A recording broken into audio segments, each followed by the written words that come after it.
What's going on, guys? Welcome back to Chasing Limits, and welcome back to another install video where today we're going to be tackling the factory audio system. So here we have a Sony double-din touchscreen, which does Apple CarPlay, Android Auto, mirroring from your iPhone.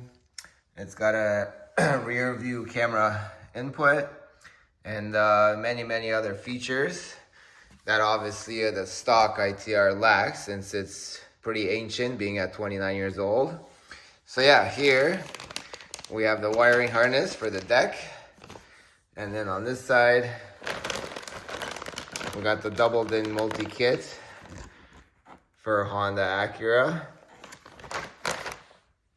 So yeah, stay tuned and let's get going. So here we have the factory audio system. Obviously nothing fancy, but to get to it, we're gonna have to take apart this whole center console, starting from the back here. Yeah, there's a couple of screws on each side. This guy we gotta pry open, remove that.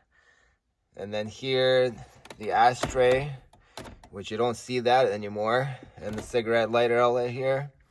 So yeah, take all that out, and then eventually all this can slide out. So yeah, let's get busy.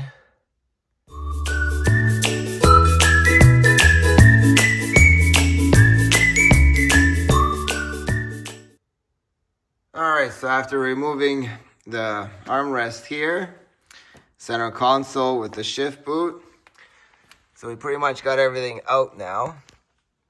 So yeah, like I said before, 2 screws at the back, 2 more there.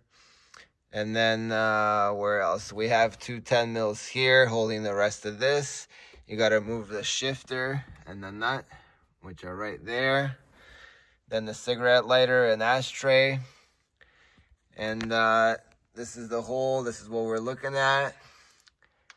And then here we have the factory unit. The cool part is that this was made February 1997, and the production date of this car is actually March 1997. So yeah, we know for sure that this is the original stereo. Now, before you guys disconnect this and remove power completely, make sure you remove the old CD. Otherwise, you'll never get it out until you power it back up again. So yeah, we're gonna clean things up here a little bit. There is some wiring and some, looks pretty much like a bird's nest in here. So yeah, we're gonna clean that up a little bit, and then slowly but surely throw in the new head unit. One more thing to point out. So I did obtain the factory radio code for this. So what that's used for is that when power is removed, or let's say this gets stolen, if you don't have the correct code for it, this becomes useless. So yeah, I just attached it here just so it always stays with it. And that's pretty much it for that. All right, next step is to take this aftermarket harness and make sure that it plugs into the factory radio harness. Hear the click, it's all good. So yeah, we're gonna remove this again. So this was just a test fit. So what we're gonna do is we're gonna take this, all this wiring, and we're gonna connect it to the aftermarket deck. So let's do that. All right, guys, so here we have the harness. So this one goes to the factory radio, plugs right in as we just demonstrated. This harness goes into the factory stereo. So what we gotta do is match the colors, join them together. So we'll be using this crimp here, and then we're gonna put some heat shrink over top. And then use probably a hair dryer, heat gun, and then shrink it in place. So let's get to doing that. All right, guys, bam, just like that, it's completed. So I connected all the wires. The only one left is the reverse in right here. So this one is used for a backup camera. So I'm gonna leave this open just in case I do get one in the future.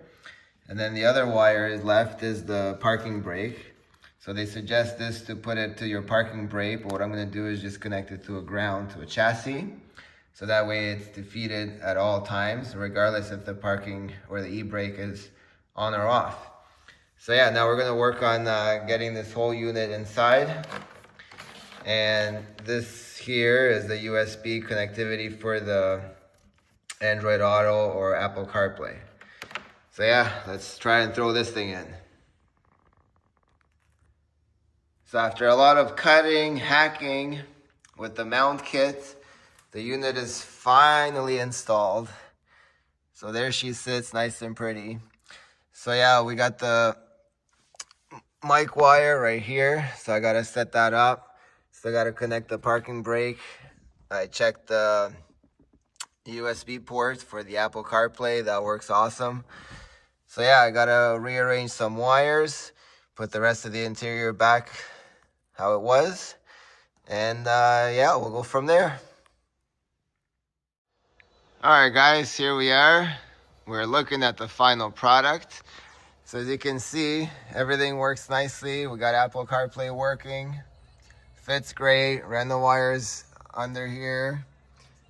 Came out through this hole for now. I'm going to clean it up a little bit more just to make it look more flush and more OEM looking. But for now, we'll leave it like that.